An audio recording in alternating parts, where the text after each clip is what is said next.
failure in this too. Lulu and Leo are powerful forces.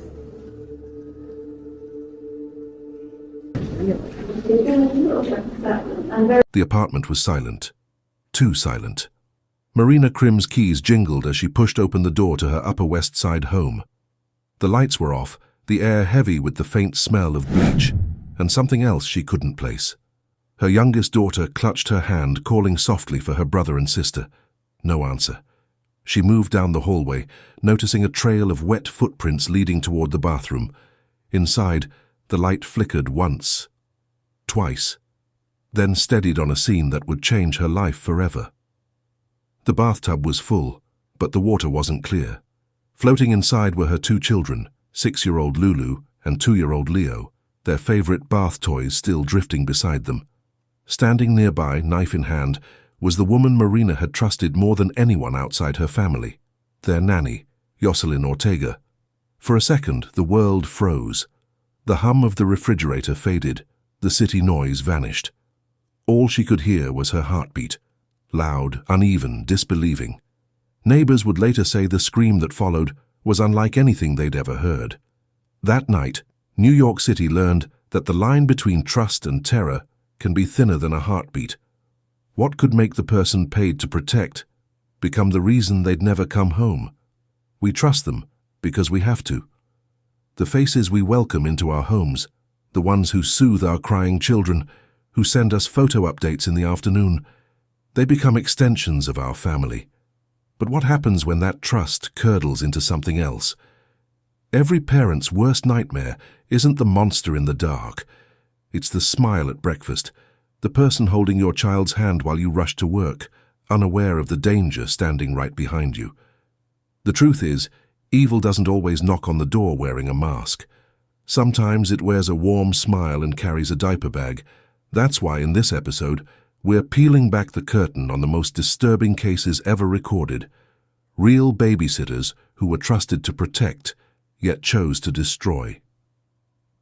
Before we dive in, I'm curious, where are you watching from tonight? Drop your city or country in the comments below. I love seeing how far the Crime Uncovered family reaches across the world, because awareness starts with us.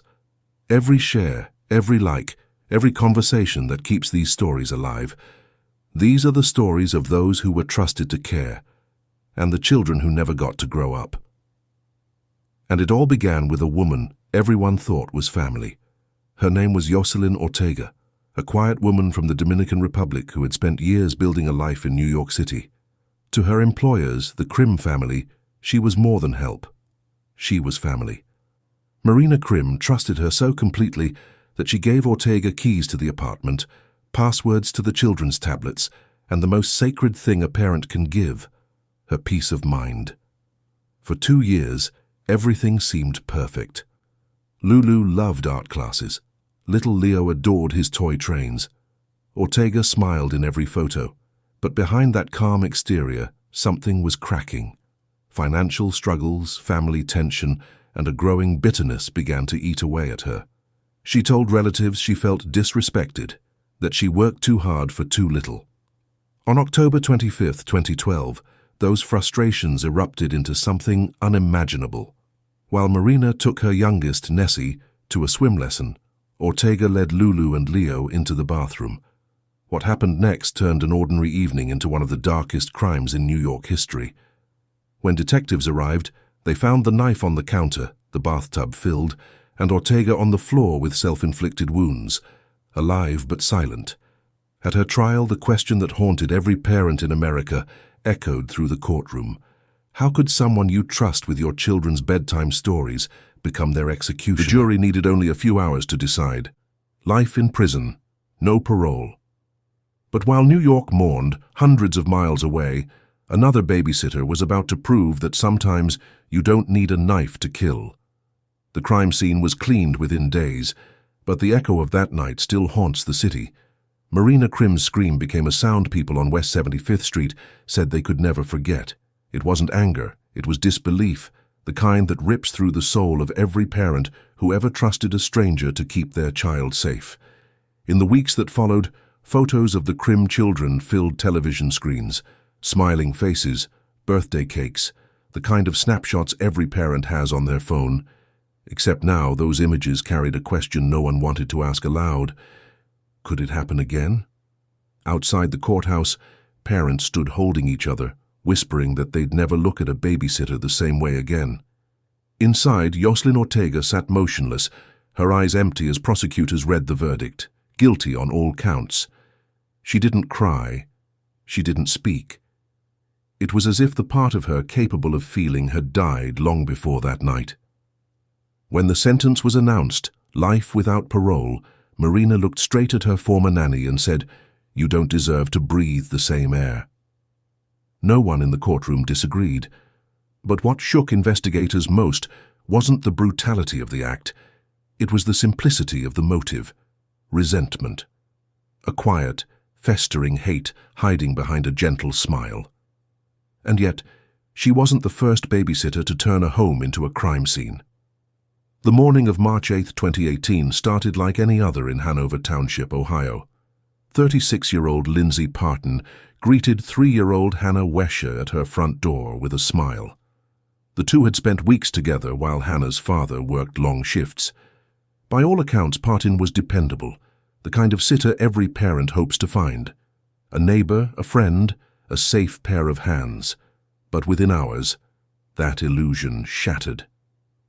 When emergency crews arrived at the Parton home that morning, they found little Hannah unconscious on the living room floor, her face covered in bruises.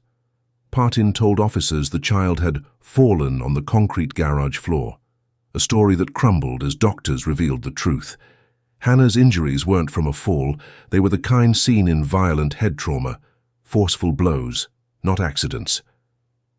Hannah clung to life for 2 days before her small body gave up. Her father's voice cracked as he told reporters, "She was fine when I dropped her off." During interrogation, Lindsay's calm demeanor disturbed detectives. She didn't ask if Hannah would be okay. Instead, she whispered, "Am I going to jail?" At trial, prosecutors replayed her own words, a quiet confession that she'd hit the child out of frustration. The jury took little time to convict. Life in prison, no parole. Neighbors still drive past her old house and slow down, remembering the little girl who never made it home. But the next babysitter didn't need her hands to kill, only a moment of selfishness that burned everything to ash. February 24, 2011. A quiet Thursday morning in Houston's Alief neighborhood. Parents dropped off their toddlers at Jackie's Childcare, a small home-run daycare operated by 22-year-old Jessica Tata. She was known for her soft voice, gospel music on the radio, and promises that she treated every kid like her own. 7 children settled in for playtime as cartoons flickered on a TV in the living room. Minutes later, Tata grabbed her keys, slipped out the door, and drove to Target. She left the kids alone and left a pan of oil heating on the stove. Within minutes, smoke curled along the ceiling. A spark jumped, the grease erupted, and flames tore through the kitchen. By the time neighbors smelled the smoke and rushed in, fire swallowed the walls. Screams of toddlers mixed with shattering glass as rescuers tried to reach them. 4 children, Shomari Dickerson, Kendall Stradford, Elias Castro, and Michaela Neal, never made it out. 3 others suffered severe burns that would scar them for life. Jessica Tata, meanwhile, was caught on store surveillance calmly shopping in the cleaning supply aisle. When investigators pieced it together, horror turned to outrage. After the blaze, Tata fled the country, boarding a plane to Nigeria, her family's homeland. The FBI tracked her down weeks later, extraditing her back to the US. In 2012, a Texas court found her guilty of felony murder and sentenced her to 80 years in prison. Parents wept as the verdict was read. One mother said softly, "We trusted her with angels, and she left them in hell." But as investigators closed the file on Houston's tragedy, another story emerged, one far darker, one that revealed what happens when killing becomes a compulsion.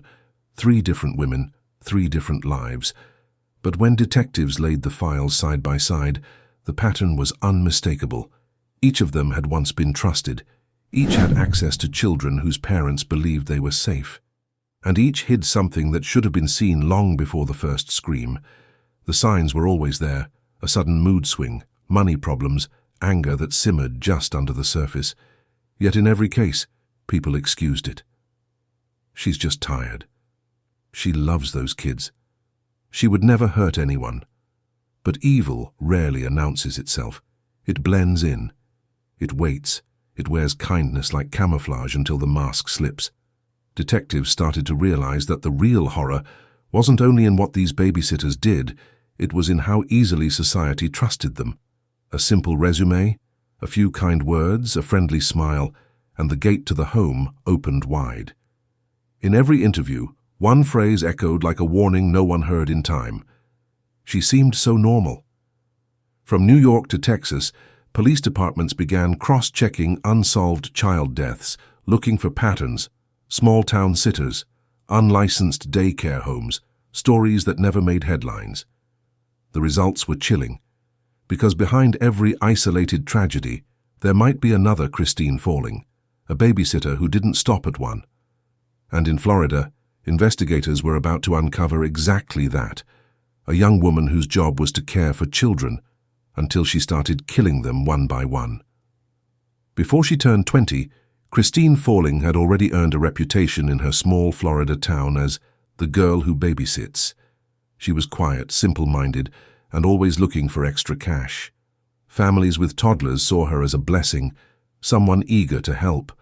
Between 1980 and 1982, 5 children under her care mysteriously died. Each time she told grieving parents the same story: they just stopped breathing. Doctors suspected rare medical conditions, seizures, or crib death. No one imagined the same babysitter could be involved in every case. Christine's life had always been unstable, shuffled between relatives, struggling in school, and plagued by voices she claimed whispered to her at night. Those voices, she later said, told her to do it. When detectives finally saw the pattern, the same girl present every time, they exhumed the children's bodies. The truth was horrifying. The deaths In were not 1982, natural. Christine Falling pleaded guilty to 3 tiny counts of victims first-degree smothered murder with pillows in exchange blankets for or even avoiding Christine's the death own penalty. hands. The judge During sentenced her interrogation, to life in she prison. spoke with a calm that made Even seasoned now, she investigators insists shiver. the voices made her do I it. just wanted them to go to sleep. But those who remember she the said softly. funerals, 5 tiny caskets lined in a row, believe evil didn't whisper to her. It lived inside her. And when the headlines finally faded, most people thought the nightmare was over. But in another quiet town, a new babysitter was preparing to prove them wrong. By now, investigators could see the pattern, but the rest of the world refused to. Every town thought its tragedy was unique: one fire, one fall, one unexplained accident. No one connected the dots until it was too late. The contrast was almost cruel. In news footage, you could see smiling family photos, birthday balloons, backyard swings, Christmas mornings. In the next frame, police tape and stretchers. It was as if innocence itself kept handing its children to evil, unable to believe it could happen again. Reporters called it the betrayal of trust. Psychologists called it familiarity blindness. We see danger in strangers, never in the faces we've come to rely on. Each killer hid in plain sight: Ortega, the soft-spoken helper; Partin, the friendly neighbor; Tata, the church-going daycare owner; Falling, the shy babysitter who just wanted friends. Different women, same camouflage, trust. Detectives began training new officers to look closer. Background checks, stress patterns, even social media rants. Still, most parents told themselves, "Not my sitter." But denial doesn't protect children. It only delays justice. Forensic experts warned, the profile of a violent babysitter isn't rage. It's resentment mixed with access. Someone who feels powerless until they realize how much power holding a child can give them. Across the country, another case was already forming, one that would push investigators to their limit. Because sometimes evil doesn't wait years to strike again. It just changes its name and moves down the street. By the end of that decade, one thing had become clear. The danger wasn't hiding in shadows anymore. It was babysitting our children, eating at our tables, waving from our driveways.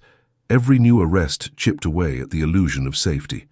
Talk shows debated whether these women were monsters or victims of circumstance. Psychologists argued about stress, poverty, mental illness. But for the parents left behind, those explanations didn't matter. Their children were still gone. From New York high-rises to small-town kitchens, the same story repeated. A family seeking help, a woman seeking purpose, and a single decision that destroyed both. Police departments began comparing files across states. Dozens of suspicious infant deaths, most never investigated beyond a line in a report. Each one was another reminder that trust, once broken, rarely heals. And yet, even after all the horror, more families opened their doors every morning, handing over their children with a nervous smile. Because life demands it. Work demands it. And evil knows that. It waits for that dependence. As the years rolled on, these cases evolved, some rooted in greed, others in jealousy, and some in something far darker, the quiet thrill of control. That's where we're heading next. Because the next wave of babysitters didn't just betray trust, they studied it, perfected it, and weaponized it. If you've made it this far, it means you understand that true evil doesn't always announce itself with a scream. Sometimes it whispers, sometimes it smiles, and if you're still watching right now, you're part of a rare group of people who don't turn away from the uncomfortable truth, the ones who face it head-on. Before we go deeper, take a moment to hit that like button if you believe awareness saves lives. It helps push stories like this into the feeds of people who might need that reminder. Evil hides in plain sight. Now, let's turn the page to another story that shocked America long before many of us were born. 1961, Oregon. A young woman named Janice Freeman had been hired as a babysitter to help a struggling mother with her 2 children. At first, neighbors thought she was a blessing, patient, quiet, affectionate. But what no one saw was the manipulation happening behind closed doors. Freeman wasn't just the babysitter. She became the mother's confidant, her roommate, her only friend. And in that toxic relationship, jealousy began to fester. Jealousy of the attention the children received. One spring morning, Freeman decided she'd had enough. She loaded the children into a car, drove to a remote canyon, and never brought them back. When police found the bodies, even seasoned detectives wept. They thought she was helping a struggling family. Instead, she was erasing it. To understand how Janice Freeman became Oregon's first woman ever sentenced to death, you have to go back to the spring of 1961. She was only 19, a drifter with a troubled past, when she met Gertrude Jackson, a single mother of 2 young children. Gertrude was looking for help. Janice was looking for belonging. Soon, the two became inseparable. Freeman moved into the small trailer with Gertrude and her kids, Larry, 6, and Martha, 4. At first, the arrangement seemed harmless. Janice cooked, cleaned, read stories at night. But friends noticed her possessiveness, how she snapped when the children interrupted her, or how her eyes darkened when Gertrude showed affection toward them. What began as friendship turned controlling. On May 12, 1961, during a heated argument, Freeman's rage exploded. She struck the children with a tire iron, loaded their bodies into a car, and drove to the Crooked River Canyon. From the edge, she threw them both over the cliff. Then she calmly returned home. When police found the children's bodies days later, Janice confessed without hesitation. They were in the way, she said. Her tone was flat, emotionless, as if she were explaining a chore that had gone wrong.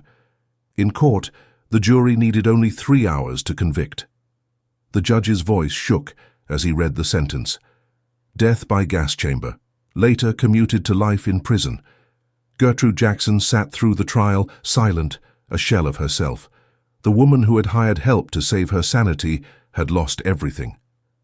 But the next case would be different, because this time it wasn't about anger or jealousy.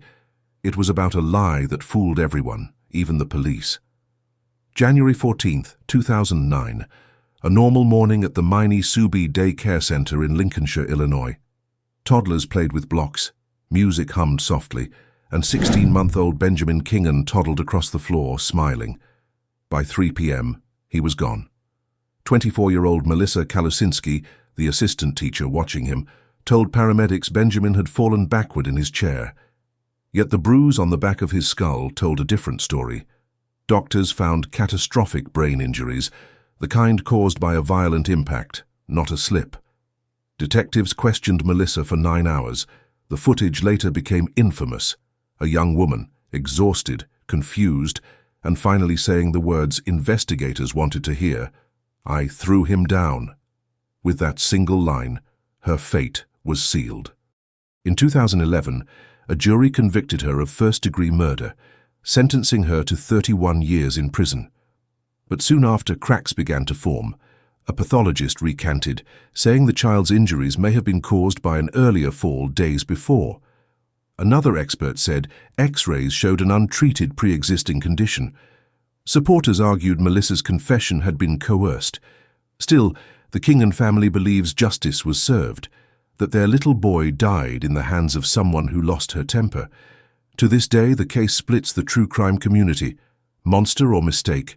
But one thing remains certain: a child died in a place meant for safety, and a young woman will spend decades behind bars for it. And just when people thought they'd seen every kind of betrayal, cameras caught a babysitter doing nothing. And that silence was deadly. February 3rd, 2021. Dunwoody, Georgia. 30-year-old Amanda Hickey ran a small home daycare that parents described as quiet and cozy. The walls were painted sky blue, stuffed animals lined the shelves, and faith-based posters hung above the cribs. Parents felt safe leaving their babies there. They said Amanda prayed before snack time. That morning, 4-month-old Bentley was restless. Hickey placed him face down in a crib, a direct violation of every infant safety rule, and walked away.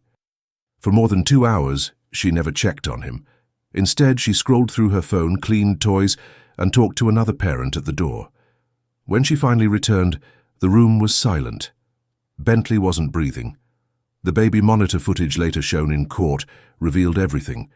The moment he struggled to lift his head, the quiet stillness that followed, and Amanda's complete absence. In interviews, she wept and said she was overwhelmed, that it was an accident. But prosecutors argued it was more than negligence, it was indifference. In 2023, Hickey was convicted of second-degree murder and cruelty to children, receiving a 30-year prison sentence. The courtroom gasped as the judge replayed a snippet of the footage before announcing the verdict. Parents of other children in her care sobbed quietly. They had trusted her faith, her kindness, her promises. One mother whispered, "She didn't hit him. She didn't scream at him. She just didn't care enough to look."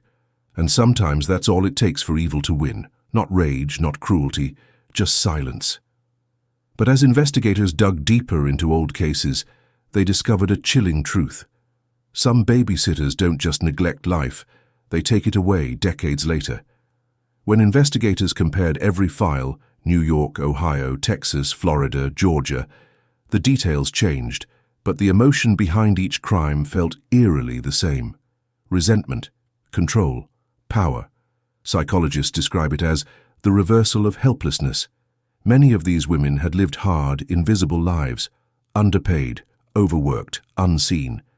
Then one day they realized that in the smallest way, they finally had control. A child's trust, a parent's confidence, a household that revolved around them. And when that fragile power was threatened by stress, jealousy, or simple exhaustion, something inside snapped. But not every killer screamed or plotted. Some, like Jessica Tata, walked away and let chaos finish the job. Others, like Christine Falling, claimed voices told them what to do. And a few, like Amanda Hickey, simply did nothing when it mattered most. Forensic psychologist Dr. Elizabeth Yardley once said, "When caregivers turn violent, it's rarely about the child. It's about reclaiming control over a life that feels powerless." That need for control is what links them all. It's why the crimes happen in kitchens, nurseries, and living rooms, the safest spaces twisted into prisons. Every parent watching this right now knows that fear. The moment you hand your child over and hope love wins over impulse. Most of the time it does. But for these women, impulse won every time. And one woman's impulse would lead to a case so cold-blooded, justice itself had to wait nearly 40 years to catch her. The year was 1984 in Broward County, Florida. A 22-year-old babysitter named Terry McCurchie was trusted to care for 6-month-old Benjamin Dowling, the cheerful baby of a young couple who worked long hours to make ends meet. Terry was soft-spoken, polite, the kind of woman who always sent thank-you notes and offered to stay late. But one June afternoon, paramedics were called to the Dowlings' home. Benjamin was limp, unresponsive, his tiny body convulsing. Doctors diagnosed severe brain damage, the kind caused by violent shaking. Terry said he had choked on food, yet the pattern of bleeding in his eyes told a different story. She was charged with aggravated child abuse, but in 1985, after months of courtroom pleas for mercy, she took a deal, a short sentence, probation, and freedom. The baby survived, barely. For the next 35 years, Terry lived a normal life in Texas, raising her own family, working ordinary jobs, while Benjamin lived in a near-vegetative state, cared for by his parents. Then, in 2019, Benjamin finally succumbed to his injuries. His death turned that old abuse case into murder. Detectives tracked Terry down, now a grandmother. Her mugshot from the arrest showed a faint smile, almost disbelief that the past had finally found her. In 2024, she pleaded guilty to manslaughter and was sentenced again, this time knowing the baby she'd once hurt was gone forever. One investigator said quietly, "Justice doesn't expire. It just waits for breath to stop." But the next babysitter didn't wait decades for punishment. Her evil was immediate, deliberate, and unthinkable. Not every monster kills for rage or revenge. Some do it for pleasure. In California, 31-year-old Brittany Mae Lyon built her reputation as the fun babysitter, the one who baked cookies, played tag, and let the kids stay up late. Parents described her as sweet and trustworthy, a woman who loved children too much to ever hurt them. They were half right. She did love them, but not in the way anyone imagined. In 2016, investigators began tracking online chat rooms after a tip about child abuse videos. What they found horrified even veteran cybercrime agents. Hundreds of files showing Brittany and her boyfriend abusing the very children she was paid to protect. The home that should have been a safe haven was turned into a studio of exploitation. Prosecutors said she manipulated parents with charm, volunteering for overnight care, promising to give them a break. Those nights became the setting for acts so vile the courtroom cleared the gallery during testimony. When the verdict came, the judge didn't hide his disgust. He sentenced Brittany Mae Lyon to 100 years to life. She showed no emotion, staring blankly as the sentence echoed through the chamber.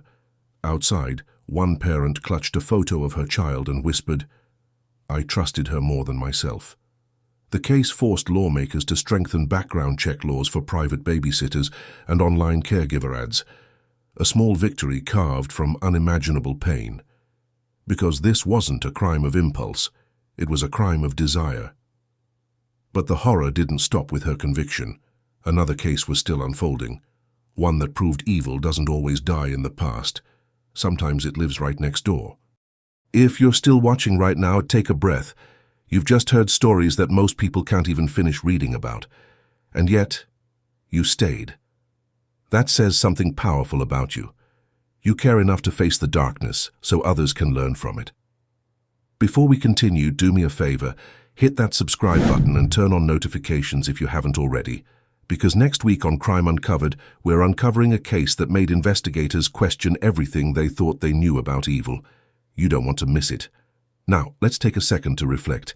Every story you've heard tonight shares one thing in common. Trust turned lethal. Whether it was jealousy, neglect, or perverse desire, each babysitter weaponized the very thing that made them welcome: compassion. And here's the unsettling truth. Most of them didn't look like killers. They laughed at church picnics, posted birthday photos, volunteered at schools. Evil didn't arrive with a warning label. It arrived with a smile. So if you've been watching silently, thinking, "This could never happen near me," think again. Because the next case, the one we're about to explore, didn't just shock a neighborhood. it sent ripples across the entire country. Because after all these stories of rage and neglect, the next babysitter would prove that evil can still find new ways to disguise itself, even in 2025. When editors at national news stations began piecing these stories together for year-end crime specials, a disturbing picture emerged. 10 faces, 10 different cities, but one identical expression in every mugshot: blank, detached, almost bored. Each woman came from a different background. A nanny in Manhattan, surrounded by wealth. A neighbor in Ohio, living paycheck to paycheck. A daycare owner in Texas, trusted by a whole community. A lonely teenager in Florida who claimed voices told her what to do. A modern babysitter who turned trust into profit and pleasure. Different motives, different decades, same outcome, innocence erased. Detectives began calling it the caregiver curse. Psychologists said it was the perfect storm, access, opportunity, and pressure colliding behind closed doors. Journalists saw something simpler, a cycle of complacency. Each time the world promised never again, another tragedy proved otherwise. Clips played side by side on TV screens, courtrooms, crying parents, and tiny coffins carried through church doors. One headline read, "We keep trusting them, and we keep losing children." For investigators, the question stopped being why it happened. It became how many more haven't been caught. Because for every name in the news, there might be another case labeled accidental, another file collecting dust, another babysitter smiling in a family photo while hiding a secret. One detective said, "The moment we think we've seen the worst, that's when the next file hits my desk." And that next file was already open. A brand new case that would drag the horror of babysitter killings straight into the present day. For years, investigators told themselves the era of killer babysitters was over. That modern background checks, home cameras, and stricter licensing had sealed that dark chapter of history. But evil doesn't retire. It evolves. Because while the names in the headlines changed, the pattern never did. A trusted caregiver, a moment alone, a decision that can't be undone. In early 2025, that pattern returned, this time in Florida. A grandmotherly figure, 60 years old, well known in her neighborhood. Her name was Anna Adamo. To the families on her street, she was the perfect babysitter, patient, kind, the woman who always kept juice boxes in her fridge just in case the kids dropped by. Parents adored her. Children called her Miss Anna. But one quiet afternoon, something unthinkable happened inside her kitchen. A baby bottle, a crying child, and a clear, sweet liquid that wasn't what it seemed. When the boy's parents returned, his skin had turned pale blue. Paramedics fought to keep him alive. Tests later showed ethylene glycol, antifreeze, coursing through his body. The person who'd poured it? Miss Anna herself. The story exploded across headlines. Trusted babysitter accused of poisoning toddler. And with that, America was reminded that you can't background check a person's soul. Because the face of evil doesn't always look new. Sometimes it just grows older. It happened in Port Charlotte, Florida, in January 2025.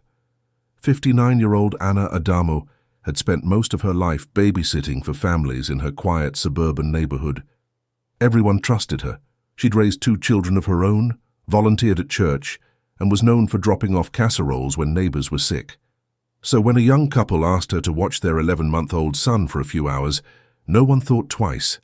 But minutes after the parents left, things took a terrifying turn. The baby started crying, uncontrollably. Anna called the mother to say she'd feed him a bottle to calm him down. What she didn't say was that she had poured something else into that bottle, antifreeze. The baby began vomiting, his body convulsing as his temperature dropped. When his parents rushed home, they found him barely conscious, his skin bluish, his breathing shallow. He was rushed to a nearby hospital, where toxicology tests revealed ethylene glycol poisoning, a chemical used in car coolant, deadly even in small doses. Detectives traced the antifreeze back to Anna's garage. When confronted, she told investigators it was a mistake, claiming she grabbed the wrong bottle. But evidence told another story. She had transferred the liquid into a clear water container. Anna Adamo was charged with attempted first-degree murder, aggravated child abuse, and poisoning. In court, prosecutors described her as a wolf in grandmother's clothing.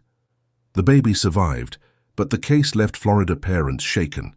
Because if someone like Anna, the friendly neighbor, the church volunteer, could do this, who could you really trust? And what investigators learned next about her past would make them question if this was her first time. The news of Anna Adamo's arrest spread faster than any babysitter case before it. Within hours, headlines flooded social media. Florida grandmother charged with poisoning baby. Trusted caregiver turns predator. Parents everywhere felt the chill. This wasn't a young, reckless sitter or an overworked daycare owner. It was a sweet-voiced grandmother, the kind of woman who baked cookies and remembered birthdays. Reporters camped outside Adamo's quiet suburban street. Neighbors spoke in disbelief. She's watched kids here for 20 years. This doesn't make sense. But detectives uncovered something that made everyone pause. A pattern of unexplained illnesses in other children she had cared for. Nothing proven, nothing recorded. Just whispers that now sounded like warnings no one heard. The baby she poisoned survived, barely, thanks to quick-acting doctors who recognized the signs of antifreeze toxicity. But the damage wasn't only physical, it was emotional. Parents in the community started installing hidden cameras, running background checks twice, even quitting jobs to stay home. Across parenting forums, one phrase trended for weeks. How do we trust again? Experts warned that paranoia could never fully prevent evil. Dr. Yardley, the same forensic psychologist quoted earlier, summed it up best. We can train our instincts, but we can't predict a heart that chooses darkness. For many, Anna Adamo became the symbol of that darkness, a reminder that no amount of warmth or age softens true cruelty. Because as investigators closed in on her secrets, one truth became clear. Every killer shared the same mask, trust. When detectives from different states gathered for a national child safety conference in 2025, one statistic stunned the room.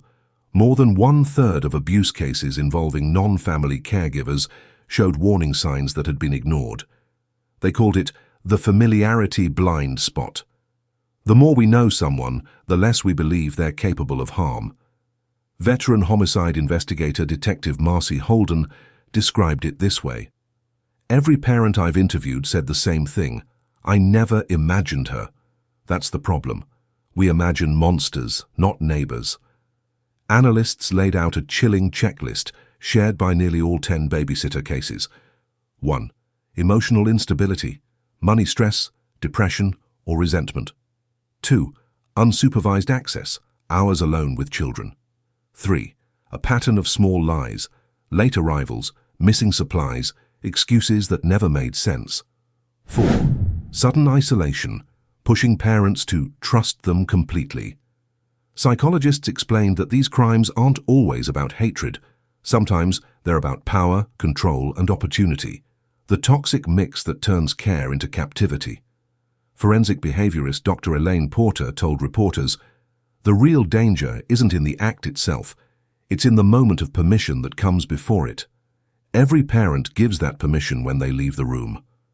That single moment of faith, repeated in millions of homes every day, is the line between love and tragedy. And it's the line every killer in this documentary crossed without hesitation. But the scars they left behind weren't just physical. They changed how an entire generation of parents view trust itself. When the trials ended, the cameras packed up, and the verdicts faded from the headlines. The families were left behind, trapped in the kind of silence no sentence can heal. In New York, Marina Crim still keeps the room her children once shared. She says the sound of bath water still makes her chest tighten. In Ohio, Hannah Wesh's father keeps her favorite stuffed rabbit on his dashboard, a constant reminder that trust, once broken, doesn't grow back. In Texas, survivors of Jessica Tata's daycare fire still wear long sleeves to hide the burns that never fully faded.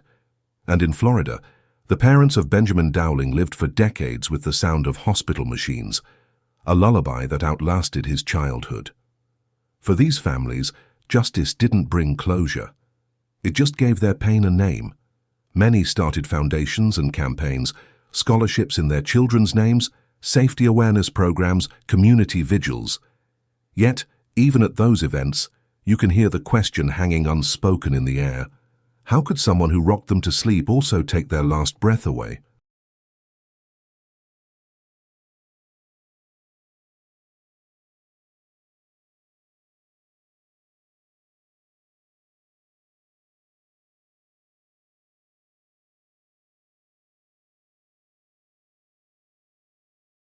True crime can sometimes feel like entertainment, a story to pass the time. But for these families it isn't content, it's memory. They don't get to stop watching when the credits roll. One mother said softly, "People say time heals all wounds. They've never buried a child." And as the families mourned, investigators began asking the question that still haunts this series, not just who these killers were, but why they keep coming back. After every tragedy, the headlines ask the same question: how could this happen? But the better question is, why did we let it? Each of these babysitters passed through cracks in systems designed to protect the innocent. Background checks missed warning signs. Licensing offices overlooked complaints. Courts handed out lenient sentences that quietly set monsters free. When Yoselyn Ortega applied for work, no agency verified her mental health history. When Jessica Tata opened her daycare, inspectors ignored that she had no required fire safety training. When Terry McCurchy moved states after her first conviction, there was no database linking her past to her new home. Every oversight became an invitation. Forensic journalist Kara Thompson once wrote, "Evil doesn't need permission to act. It just needs the system to look away for 5 minutes." And it does, again and again. Even now, thousands of home-based daycares operate without certification. Many parents assume that a smiling face and a clean living room equal safety. But the truth is, some of the deadliest crimes in history happened in homes that looked just like yours. Politicians promised reforms after each case, yet most laws faded quietly in committee. Because prevention isn't newsworthy, tragedy is. So the cycle continues. Another sitter hired, another trusting parent, another life handed over with a smile and a prayer. And while institutions failed to protect the children, one unexpected group rose from the ashes to make sure their names were never forgotten. From every case you've heard tonight, one truth stands out. Awareness is the only real defense we have. Laws can fail, systems can overlook, but vigilance saves lives. That's why parents across the country began turning their grief into guidance. After the Crim tragedy, Marina and Kevin Crim founded the Lulu Leo Fund, dedicated to child safety education and compassion training for caregivers. In Texas, survivors of Jessica Tata's fire pushed for stricter fire codes in home daycares, legislation that still bears their children's names. And in Ohio, Hannah Wesh's family now travels to schools, teaching about caregiver warning signs and emergency response. Experts who study these crimes say the signs of danger are often subtle, but they're there. Sudden isolation, a sitter who discourages drop-ins, defensiveness about feedback or new safety routines, inconsistencies in stories or unexplained injuries, or simply a gut feeling that something feels off. Parents are told to listen to that instinct because the human brain recognizes danger long before logic admits it. If you're watching this right now, take this moment as more than a story. It's a reminder that evil doesn't vanish after the verdicts. It lingers where vigilance fades. Share this video. Talk about these names. Awareness isn't morbid, it's mercy. Because your share, your comment, your voice might be the reason one more child gets tucked safely into bed tonight. After so much loss, it's easy to believe the world is only cruel. But every story of darkness also leaves behind someone determined to bring light back. In New York, Marina and Kevin Crim built the Choose Creativity movement, teaching children how to channel pain into art, courage, and kindness. Their foundation now funds creative programs in schools across the US, all in memory of Lulu and Leo. They turned trauma into a message that rippled far beyond their city. We can't undo evil, but we can choose compassion. In Florida, Benjamin Dowling's parents spent decades fighting for stronger penalties for child abusers. Their persistence ensured that Benjamin's case reopened, proving justice might sleep, but it never dies. In Texas, survivors of Jessica Tata's fire now mentor burn victims, showing that recovery isn't just physical. It's emotional resilience written across scars that refuse to fade quietly. And for countless parents watching tonight who've never faced such horror, awareness itself becomes their act of courage, their way of saying, "Not in my home, not again." The truth is, the world doesn't go back to normal after loss, but it learns how to live differently, softer, wiser, more protective of what matters. Evil breaks hearts, but courage rebuilds them, one small act at a time. And as these families began to heal, the rest of us were left with a final haunting question. After everything we've seen, can we ever truly trust again? The faces blur together now. Different names, different years, but one story. 10 babysitters. 10 homes that were supposed to be safe. 10 reminders that evil doesn't always break in. Sometimes it's invited. Photos flash across the screen. Lulu and Leo Crim smiling in a park. A teddy bear left outside a burned Texas home. A child's shoe recovered from a Florida crime scene. Mugshots, lifeless eyes staring back at the camera. We trusted them. We believed them. We gave them everything. Then, silence, one heartbeat of stillness, before the next line hits. And for some, that trust became a weapon. Each name appears on screen. Ortega, Partin, Tata, Falling, Freeman, Kalasinski, Hickey, McCurchy, Lyon, Adamo. 10 faces that once smiled in family photos, now etched in infamy. But this montage isn't just about them. It's about the people who will never forget. The parents who built foundations, the detectives who still carry photos in their wallets, the viewers who learn, share, and stay vigilant. Because when the world remembers, evil loses its hiding place. They were trusted to protect. Instead, they became the reason we fear the night. But their stories don't end here, because as long as someone remembers their victims' names, those children still speak. If you've watched this far, thank you. You've just faced stories most people can't finish. And that says something about you.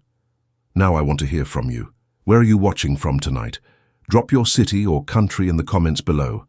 I read every one of them.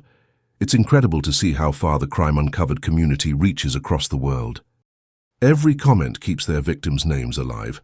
Every like tells YouTube that these stories matter. And every share might remind another parent to look twice, ask questions, and trust their instincts. So if you haven't yet, subscribe and tap that bell icon, because next week we're diving into a case so strange investigators called it the babysitter who framed a ghost. You won't want to miss it. Remember, awareness saves lives. You're not just viewers, you're part of a community that refuses to look away. And as long as we keep talking about them, darkness never gets the last word. When the cameras stop rolling, the courtroom's empty, and the news cycle moves on, what remains are the echoes, tiny reminders of lives interrupted too soon. A half-folded blanket on a crib, a photo taped to a refrigerator, a name whispered in prayer before bed. For most of us, these stories live on a screen. For others, they live in memory, in every quiet room that used to hold laughter. The world may never understand what drives someone to destroy what they were trusted to protect. Maybe it's anger, maybe it's pain, or maybe, as one detective once said, some hearts are born without mercy. But what we do know is this: remembering their victims is how we fight back. Every time you watch, comment, and share, you keep a candle burning in the dark, a small act of defiance against forgetting. So tonight, as the credits fade and the screen turns black, take a moment. Look at the faces of the people you love and hold them a little closer, because trust is a gift, fragile, irreplaceable, and far too easy to take for granted. They were trusted to protect. Instead, they became the reason we fear the night. But as long as we remember their victims' names, love still wins.